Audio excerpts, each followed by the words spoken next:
So today I'm going to do how to edit a film on Clipchamp. So first of all, open Clipchamp.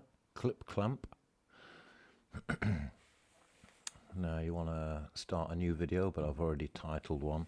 So if you just click on the video that I've started, and I'm going to import some files, some film files. You can see I've numbered them 1 to 23. The reason for this is because when you use the when you use the mobile phone, the names of the files are too long, and it's quite difficult to put them in the correct order, as you can see there.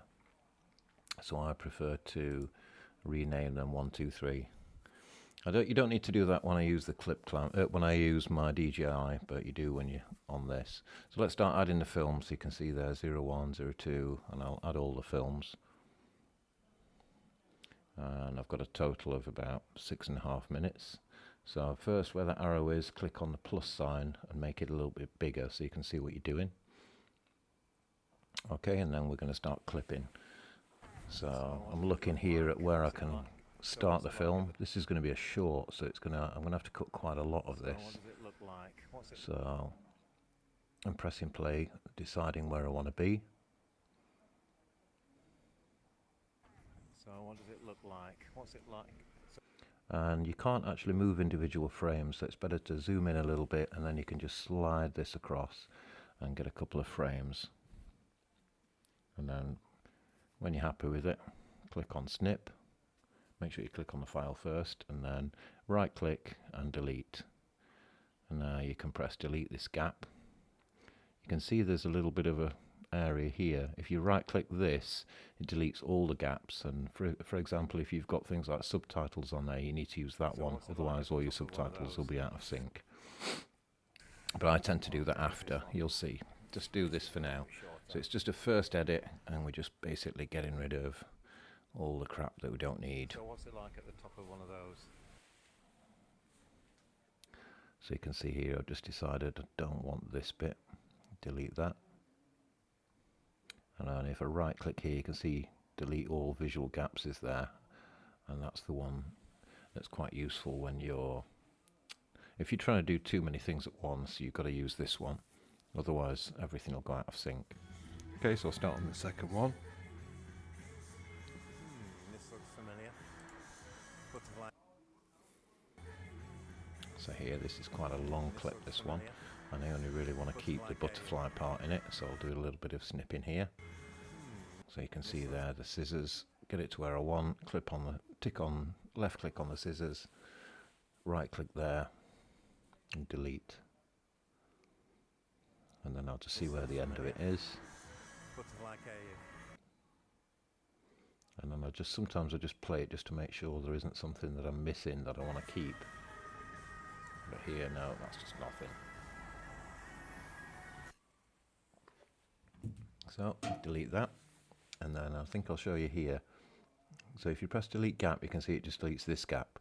If I press undo, you can always undo what you've done. And then this time I'll use that one, and then right click on delete all visual gaps. You'll see both of the gaps come together. Okay, so basically this is what you want to do with all of your clips, and we're going to try and get this 6 minutes down to something a bit more manageable.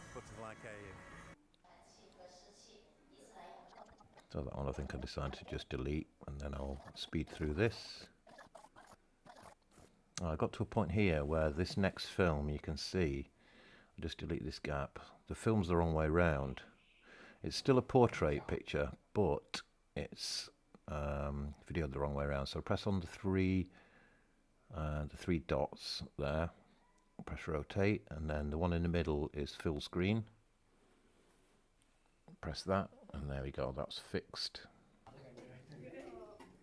This one I seem to remember was quite a long clip, and I left it to do later. So then I go right to the end of the film, and there we go. I've cut it down to 2 minutes and 29 seconds now, but my target is 58 seconds.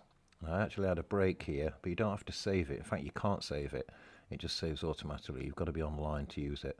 So you just go back in, click on Yang Shore, that's the name of this video, and you can see it's put all the clips onto the screen, so you need to press this plus zoom in again. otherwise it's too difficult to use. You need to, the bigger it is, the more accurate it can be with your editing. So what I normally do is tend to have a look at what it looks like and what I've got to work with. But here I'd already decided earlier on this part I could snip quite a lot of this. So I snipped that, and then I cut a few other bits here. Now you can see here I got out of sequence, so what I did was I cut what I didn't want, and you can just move that out of the way onto another, not sure what it's called, but basically you can see there, you just move it up one. You can actually move it up two, you can move lots and lots of different things here. So I cut that to where I want. And you see, I'll just show you here how it just got rid of that. So you see, if that had been a subtitle, it would have put everything out of sync. So it's better to use the delete all. So then I finish snipping this part. Right click delete. Then just move this part back in again. And then delete either side. And that gets that back in the right order. Okay, so I kept going. And there's the end. So now I've got it down to 126. So I've still got 28 seconds. And this is where it starts getting a bit tricky, and you have to start thinking, right, what can I get rid of? So you can see here, it's a good time to watch the whole thing again. And there, straight away I saw bits that I just didn't want. You can't see that normally the first time. There we go, we're down to 56 seconds. So one more quick rewatch, make sure I'm happy with it. Some parts were too loud, so when they're too loud you can click on each single clip and change the volume on it, as you can see in the top right there, and then it's ready for export. But I realised I forgot to do the transitions.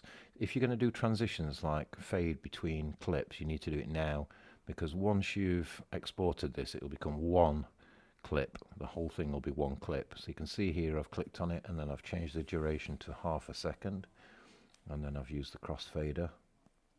So you can see what it looks like here. Top of one of those Crossfades. So you go through, stitch all these together. Sometimes there's a gap and it's a little bit awkward, but you'll just have to play with that until you get used to it. There we go. Export 1080. Okay, then just start a new video.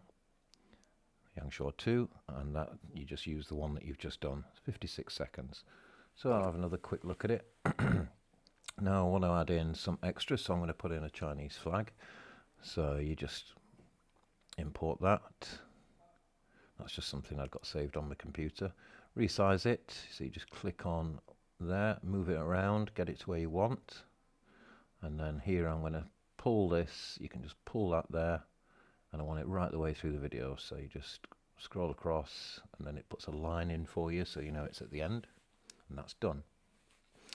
Now I've got a pre-made shorts outro, so I just upload that, click it on the end there, done. Okay, now I would look at the full edit and see what it looks like again. Obviously, if you've got a really long video, you're not going to keep wanting to watch like 10 minutes of it or something. Okay, so if you click on text on the right, this is where you've got all these texts that you can do, and there's one of them is subtitle. So I'll click on subtitle. I'll just show you how to do this. So you just press plus, puts one in there. I normally shorten it to 3 seconds because that's normally long enough for a subtitle. And then you can either duplicate it or copy it. It's better to get the subtitle the way you like it first. So you like, for example, the effects and the colours and stuff, and the size.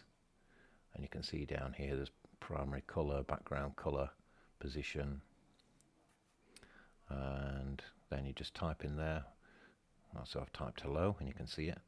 Sometimes you want to have a little background on it because you can't see the writing, and if you do that, you just go down to background colour, select a colour.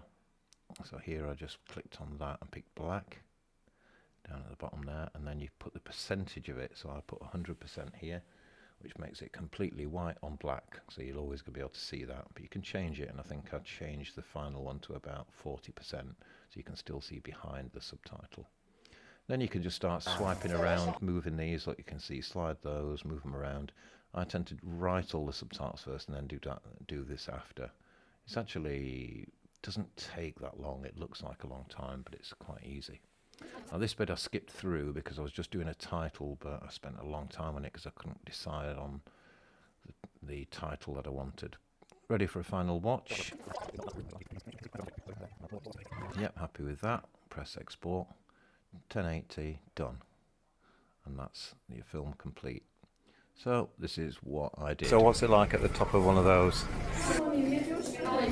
That's the butterfly. The suspension bridge. This is not nice. It's rickety. So this is what it looks like on the top of these huge mountains. Definitely watch your head when you're 6'3". So this is what it looks like on the top of one. That's where we were before. Now let's head back down. Incredible how all the water dissolved all the rocks into a perfect shape of a staircase. Wow, this is the way to finish it off.